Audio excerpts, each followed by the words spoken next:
मंदिर प्रसिद्ध है महात्मा बुद्ध का। वहां पर भारतीय राजनयिक जो दूतावास थे, कॉन्सुलेट में काम करते थे, उनका नाम था कृष्णन रघुनाथन। ये 4 जून 1967 को यहां से जा रहे थे, तो इन्होंने अपनी गाड़ी को रोककर इस महात्मा बुद्ध की मूर्तियों के तथा मंदिरों के अवशेष का फोटो लेने लगे थे। ये एरिया मिलिट्री वाला एक छावनी का एरिया था।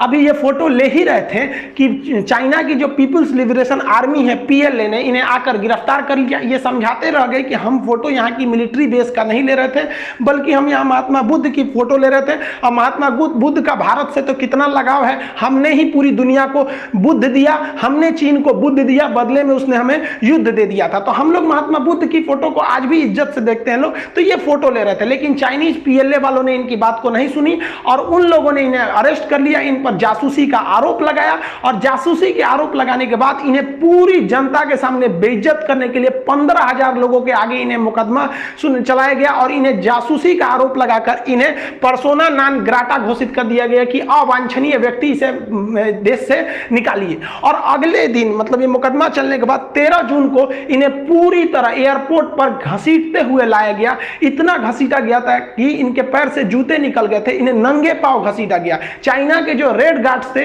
इन्हें लात घूंसा मारा, इनके ऊपर थूका था। उसके बाद पूरे सरेआम फोटो खींचकर इन्हें भारत में भेजा गया। जब ये दिल्ली एयरपोर्ट पर उतरे थे तो एक बहुत बड़ी भीड़ इनके स्वागत के लिए भी खड़ी थी और साथ ही साथ इस विरोध को भी दर्शाने के लिए खड़ी थी कि हमें भी चाइनीज को उसी भाषा में जवाब देना पड़ेगा। भारत ने भी अगले दिन 14 जून को चीनी राजनयिकों को पकड़ लिया और उन पर भी जासूसी का सेम मुकदमा ठोक दिया और उन लोगों ने भी चिल्लाते रह गए कि हम जासूसी नहीं कर रहे हैं, नहीं कर रहे हैं। भारत ने भी उनकी एक बात नहीं सुनी और उन्हें 72 घंटे का अल्टीमेटम दे दिया। लेकिन भारतीयों के अंदर यह गुस्सा आग बबूला था। उस समय विपक्ष के दबाव में तथा भारतीयों में राष्ट्रवाद की भावना ने इस चीनी कॉन्सुलेट जो दिल्ली में थी उसे पूरी तरह से घेर लिया और वहां के खिड़कियों को पत्थर से तोड़ दिया, दरवाजे तोड़ दिए, गेट तोड़ दिया, आग लगा दिया गया चीनी झंडों में और वहां बहुत से चीनियों को पकड़ के कूच दिया गया थुथुर इनका। तो उनको राम मनोहर लोहिया हॉस्पिटल में एडमिट कराना पड़ा और इनको बता दिया गया कि हमारे जो चीन में बैठे हैं हमारे जो राजनयिक, उन पर अगर तुम कुछ भी करोगे तो यहां तुम्हारे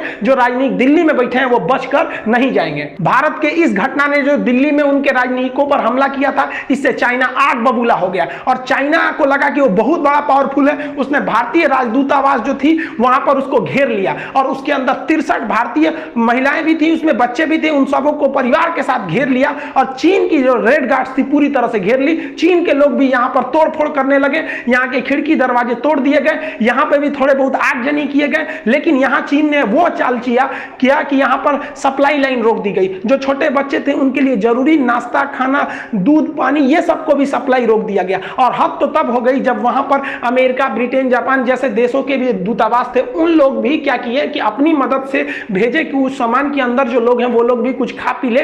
तो ये जो रेड गार्ड थे वो उनको भी ले जाने से मना कर दिया, नहीं अंदर कोई नहीं जाएगा ना कोई निकलेगा। और उस दूतावास में जो चीन के लोग काम करते थे, जो वहां पे वर्कर थे, उनको चीन वालों ने कहा कि तुम कोई अंदर काम करने नहीं जाएगा। पूरी तरह से इसका घेराबंदी कर लिया गया। चाइनीजों को लगता था कि इससे भारतीय डर जाएंगे। जैसे ही ये खबर भारतीय मीडिया में आई, उस समय भारतीय मीडिया ने इस खबर को बहुत ही तरजीह दी। भारतीयों का गुस्सा और भयानक चढ़ गया और भारत सरकार ने भी, उस समय जनसंघ पार्टी थी, उसने भी कहा कि अब हम नहीं छोड़ेंगे। भारत सरकार ने अपने सुरक्षा बलों को कह दिया कि दिल्ली में जो चीन का दूतावास है उसे भी घेर लीजिए, उसमें भी कहीं विदेश से खाना नहीं जा सकता है, वहां के लोग भी खाना पानी के लिए बाहर नहीं आ सकते हैं, पूरी तरह से सप्लाई बंद कर दी जाएगी।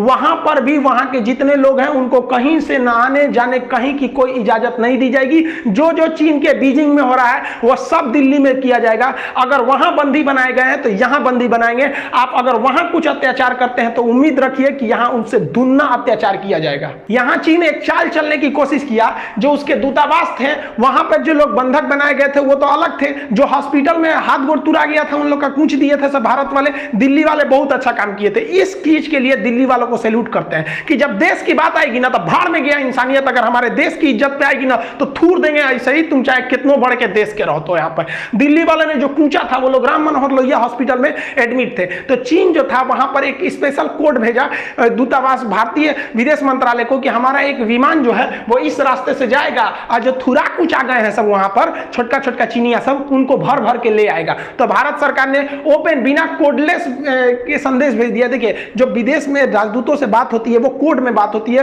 वो सीक्रेट कोड होते हैं, उस चीज को हम यहाँ नहीं बता सकते हैं आप लोग को, वो चीजें वो कोड होती है, दूसरा कोई उसको मतलब डिकोड नहीं करता है। लेकिन भारतीय विदेश मंत्रालय ने ओपन बोल दिया कि कोई भी जहाज को, चीनी जहाज को भारत में घुसने नहीं दिया जाएगा।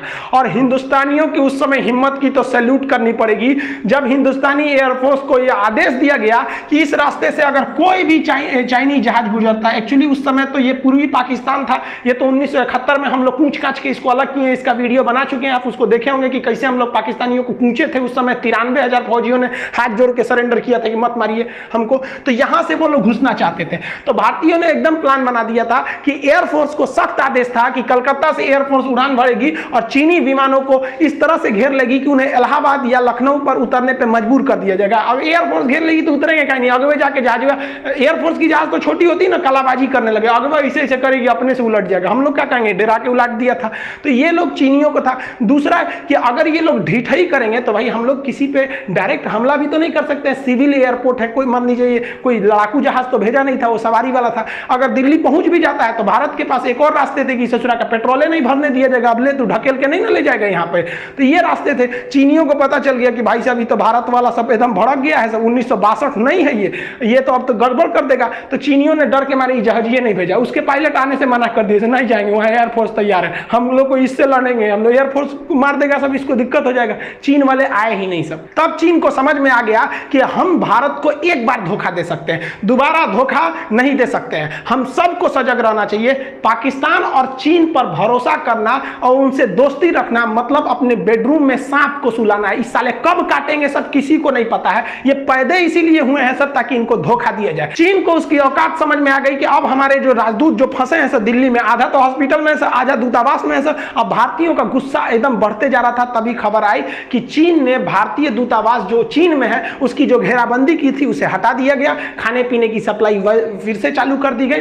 तब भारत ने भी यहां क्या किया कि जो उनके राजदूत थे जिन पर जासूसी का आरोप लगा था, तो हमारे कैसे जासूस हमारे दूतावास को पीट पीट के आप लाए थे हमारे राजदूत को, भारत ने भी उनको घसीटते हुए रोड पर लाया, ऐसी ही भीड़ में लाया और फोटो खिंचवा के एयरपोर्ट पे बैठाया, पूरी दुनिया को दिखा दिया कि देखिए ये चाइना का राजदूत है। और हम तब भारत ने कर दिया जब भारत ये सब होने के बावजूद चीन को स्पष्ट संदेश भेज दिया कि आपको भारत में दूतावास खोलना है तो खोलिए, लेकिन आपकी सुरक्षा की गारंटी हम नहीं लेते हैं, क्योंकि हमारी देश की जनता कूच देगी ना तो फिर हम नहीं है। आपका मन है तो रखिए, नहीं मन है तो मत रखिए। चाइना ने 80% लोगों को बुला लिया, हमको तो लगता है ससुरे भाग गए सब डर के मारे काठमांडू के रास्ता से कि दिल्ली वाला कूच देगा सब, एक नंबर काम किया सब दिल्ली वाले। तो आपको क्या लगता है चीन बहुत शक्तिशाली है? हम लोगों को देखिए सबसे बड़ा रिस्क क्या होता है, रिस्क नहीं लेना, इतनी औकात नहीं है। हम सब जिस दिन एक खड़े हो जाएंगे ना उस दिन औकात दिखा देंगे चाइना के कि तुम क्या चीज हो। बस चाइना में क्या है कि वहां पे देश बड़ा होता है, वो अंदर वो लोग क्या है ऊंच नीच, वहां पे भी है गरीबी अमीरी जात धर्म वहां भी है, लेकिन वो देश के नाम पर एक हो जाते हैं।